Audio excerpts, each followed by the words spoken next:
চৈত্র সংক্রান্তি। আজ আমরা যাচ্ছি নেপালগঞ্জের নিকটবর্তী বড় কাছারি দর্শন করতে। নেপালগঞ্জের নিকটবর্তী বিভিন্ন গ্রামের পুণ্যার্থীরা চৈত্র সংক্রান্তির ভোরবেলায় কালীঘাট মন্দিরে পুজো দিয়ে কলসিতে গঙ্গা জল ভর্তি পাট কাঁধে নিয়ে দীর্ঘ পথ পায়ে হেঁটে বড় কাছারির উদ্দেশ্যে রওনা হয়।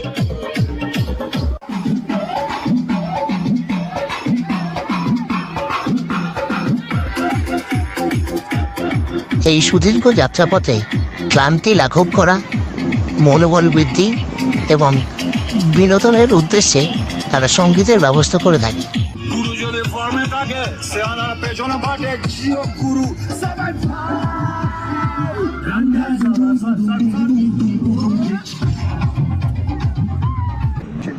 গ্রীষ্মের এই তপ্ত দাবদাহে যাত্রীগণকে সাময়িক স্বস্তি দেওয়ার উদ্দেশ্যে গ্রামের স্বেচ্ছাসেবকেরা রাস্তার বিভিন্ন অংশে জলছত্রের নির্মাণ করে থাকে। যাত্রীরা সেখান থেকে পানীয় জল এবং ফলাহারের সুবিধা পেয়ে থাকে। দেবাদিদেব মহাদেবের বিভিন্ন প্রতিমূর্তি তারা নিজের কাঁধে বহন করে থাকে।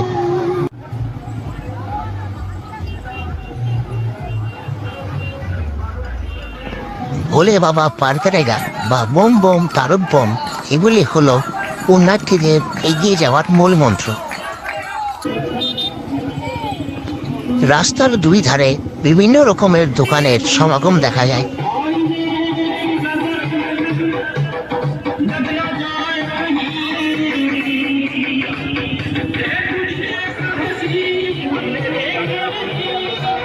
নেপালগঞ্জ থেকে জয়ন্তপুর অভিমুখী রাস্তায় কিছু দূর যাওয়ার পর আমাদের গ্রামের মধ্যে প্রবেশ করতে হবে।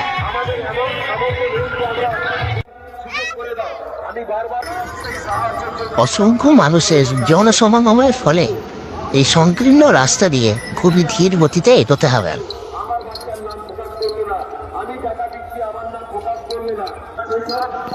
মন্দির প্রাঙ্গণ থেকে শব্দ ভেসে আসছে।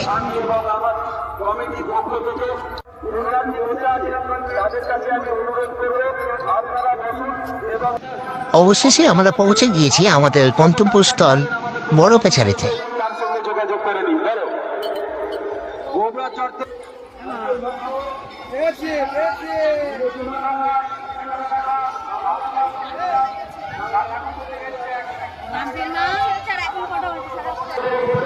মন্দিরে প্রার্থনা সম্পূর্ণ হওয়ার পর পুণ্যার্থীরা মন্দির সংলগ্ন এই পুকুরে নিজেরা পুণ্য স্নান সম্পূর্ণ করে থাকে।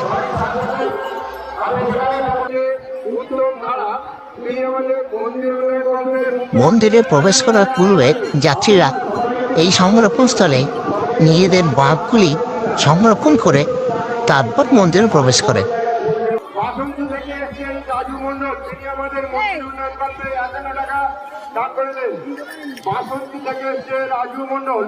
তিনি আমাদের মন্দির উন্নয়ন কল্পে 51 টাকা দান করিলেন।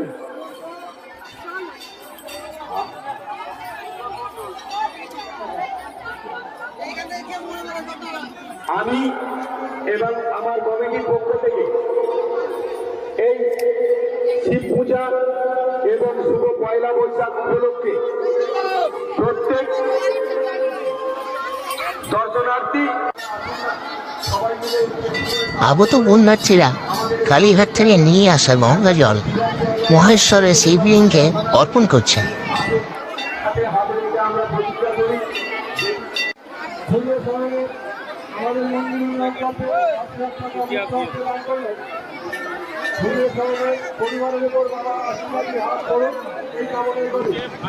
অনেকেই দীর্ঘক্ষণ প্রখর রৌদ্রে হেঁটে আসার পর একটু বিশ্রাম করে নিচ্ছেন।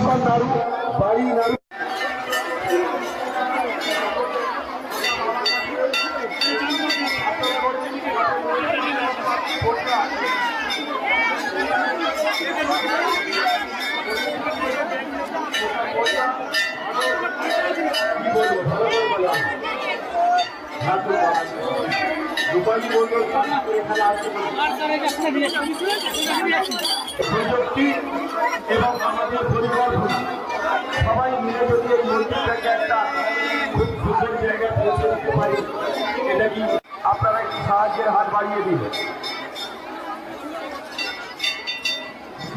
মন্দিরের পশ্চাৎভাগে নানান প্রকার দোকানের সমাহার দেখা যায়।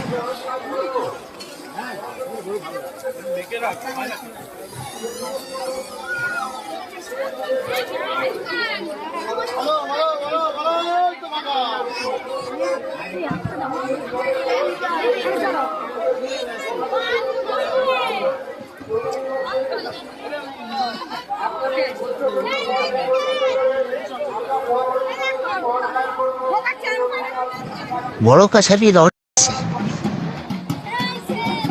আমরা চলে এসেছি নেপালগঞ্জের।